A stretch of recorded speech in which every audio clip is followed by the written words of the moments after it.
اللہ وبرکاتہ۔ بسم اللہ الرحمن الرحیم۔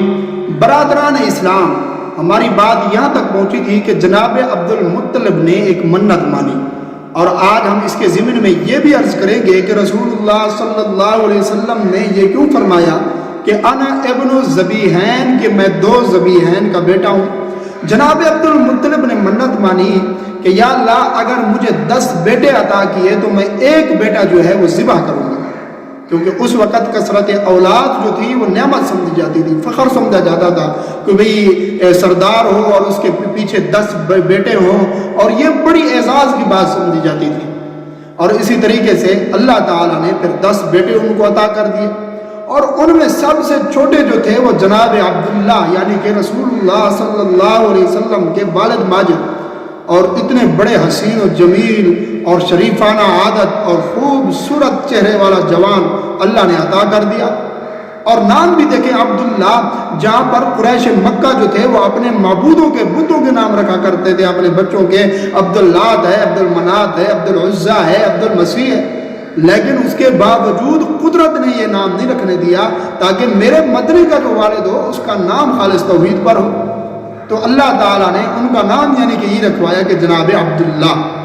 اور اس کے بعد جو ہے جب جناب عبداللہ بڑے ہوئے، عبد المطلب جو ہے وہ اپنی بات پر تو قائم تھے، وہ آئے بیت اللہ میں اپنے کہن کے پاس اور آ کر ان کو کہنے لگے کہ بھی میں نے منت مانی تھی، فلہٰذا میں اپنی منت کو تو پورا کرنا ہے، میں نے تم قرآن اندازی کرو، میرے 10 بیٹوں میں سے جس کا نام نکلے گا قرآن کے اندر میں اس کو جو ہے ذبح کروں گا۔ کاہن نے قرآن اندازی کی، انہوں نے وہ ازلام یعنی کہ لکڑیاں پھینکا کرتے تھے نام لکھ کر، جس کا نام زہر ہو گیا اس کا جو ہے قرآن نکال آیا، اور اس وقت یعنی کہ انہوں نے قرآن اندازی کی تو اس وقت نام لکھنا جناب عبداللہ کا۔ اور جناب عبد المطلب فرماتے ہیں کہ میں دل میں دعا کر رہا تھا کہ یا اللہ میرے کسی بیٹے کا نام نکلے لیکن جناب عبداللہ کا نام نہ نکلے، کیونکہ عبداللہ جو تھے وہ جناب عبد المطلب کو بڑے محبوب تھے، کیونکہ خوبصورت تھے اور شریفانہ عادت کے آدمی تھے۔ تو جناب عبد المطلب نے کہا ذرا دوبارہ قرآن اندازی کرو۔ دوبارہ قرآن اندازی کی گئی تو جناب عبداللہ کا نام نکلا، اور تیسری بار قرآن اندازی جب کی گئی تو اس وقت بھی جناب عبداللہ کا نام نکلا۔ تو عبد المطلب چونکہ قائم تھے اپنی زبان پر، انہوں نے کہا جی اب اللہ کی مرضی ہے، ہم نے 3 دفعہ قرآن ڈالا ہے تو 3 دفعہ عبداللہ کا نام نکلا ہے، فلہٰذا میں تو اپنی منت پوری کرتا ہوں۔ تو جناب عبداللہ کو لے کر جا رہے تھے، اصحاب اور نائلہ کے قدموں میں انہوں نے کہا میں ذبح کروں گا۔ تو جب یہ لے کر جا رہے تھے اپنے بتوں کے پاس تو اس وقت قریش کے بڑے بڑے سرداروں کو پتہ چلا، وہ دوڑ کر جناب عبد المطلب کے پاس آئے کہ عبد المطلب یہ کیا کر رہے ہیں؟ انہوں نے کہا جی میں نے تو منت مانی ہے، میں تو مجبور ہوں، میں نے تو یہ کرنی ہے۔ ہم نے کہا ٹھیک ہے منت مانی جاتی ہے لیکن ایسی منت نہیں ہے کہ اپنے بچوں کو قربان کر دو، یہ کہا کہ منت ہے۔ پھر تھوڑا سا یہاں پر جھگڑا ہوا تو جناب عبد المطلب نے کہا نہیں میں نے اپنے بچوں کو ذبح کرنا ہے۔ تو انہوں نے کہا جی زمزم والا مسئلہ ہو گیا ہے، جب زمزم کی بات ہوئی تو ہم نے ایک کاہنہ سے فیصلہ کروایا، اب یہ فیصلہ بھی ہم کاہنہ سے کرواتے ہیں۔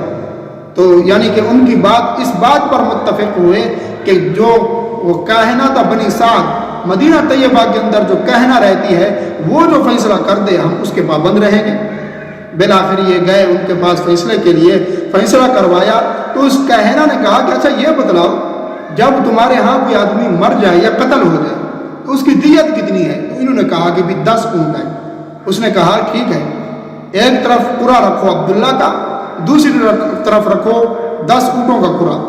اگر عبداللہ کا قرع نکل آئے تو اونٹ بڑھا دو، اگر اونٹوں کا قرع نکل آئے تو اونٹ ذبح کر دو، عبداللہ کو چھوڑ دو۔ بالآخر یہ مکہ کے اندر واپس آئے اور واپس آ کر انہوں نے قرآن اندازی کی، دوبارہ جناب عبداللہ کا نام لکھا اور ادھر سے 10 اونٹ ہیں۔ پھر جناب عبداللہ کا نام نکلا، انہوں نے 10 کی بجائے 20 اونٹ کر دیے، پھر بھی جناب عبداللہ کا نام نکلا، پھر 20 کی بجائے 30 کر دیے، پھر بھی عبداللہ کا نام نکلا۔ اسی طرح یہ اونٹ بڑھاتے گئے، جب 100 اونٹ پر گئے تو اس وقت یعنی کہ پھر اونٹوں کا قرآن نکلا تو انہوں نے اونٹ کو ذبح کر دیا اور جناب عبداللہ کو چھوڑ دیا۔ اور یہی بات ہے کہ رسول اللہ صلی اللہ علیہ وسلم نے فرمایا کہ انا ابن ذبیحین، کہ میں 2 ذبیحین کا بیٹا ہوں، میرا دادا جناب اسماعیل وہ بھی ذبیح ہیں اور میرا ابا عبداللہ وہ بھی ذبیح ہیں۔ اللہ کی شان دیکھیں کہ اللہ نے حضرت اسماعیل کو بھی ذبح ہونے سے بچا لیا، جناب عبداللہ کو بھی ذبح ہونے سے بچا لیا، اگر کیوں نہ بچاتے کہ اس کے اندر آنا تھا رسول اللہ صلی اللہ علیہ وسلم کی ذات کو آنا تھا، اس لیے اللہ نے بچا لیا۔ تو اس وقت یعنی کہ رسول اللہ صلی اللہ علیہ وسلم نے فرمایا انا ابن ذبیحین، کہ میں دو ذبیحین کا بیٹا ہوں۔ تو محترم ناظرین، یہ سارا قدرت کا بنا بنایا کھیل ہے، سب قدرت نے یہ جو ہے کھیل بنائے کہ میرے مدنی صلی اللہ علیہ وسلم آئیں، پھر اس کے نام کے اندر ان کے والد کا نام ہو، وہ بھی توحید پر ہو، اور یہ بھی آپ اتفاق کی بات نہ سمجھیں کہ رسول اللہ صلی اللہ علیہ وسلم نے فرمایا کہ حضرت آدم سے لے کر جناب اسماعیل تک اور جناب اسماعیل سے لے کر میرے ابا عبداللہ تک جن پشتوں میں میں آیا ہوں ان پشتوں کی عورتوں میں گناہ کی ایک بھینک بھی نہیں گئی، یعنی کہ وہ گناہ انہوں نے نہیں کیا، گناہ کے قریب بھی نہیں گئی وہ عورتیں۔ تو آپ اندازہ کریں کہ ایک کائنات کی ہستی آ رہی ہے، محمد الرسول اللہ صلی اللہ علیہ وسلم آ رہے ہیں، تو اللہ نے یہ اتنا بڑا نظام، اتنی بڑی کائنات ان کے لیے سجائی، اور اسی طریقے سے جناب عبداللہ جو تھے وہ ذبح ہونے سے بچ گئے۔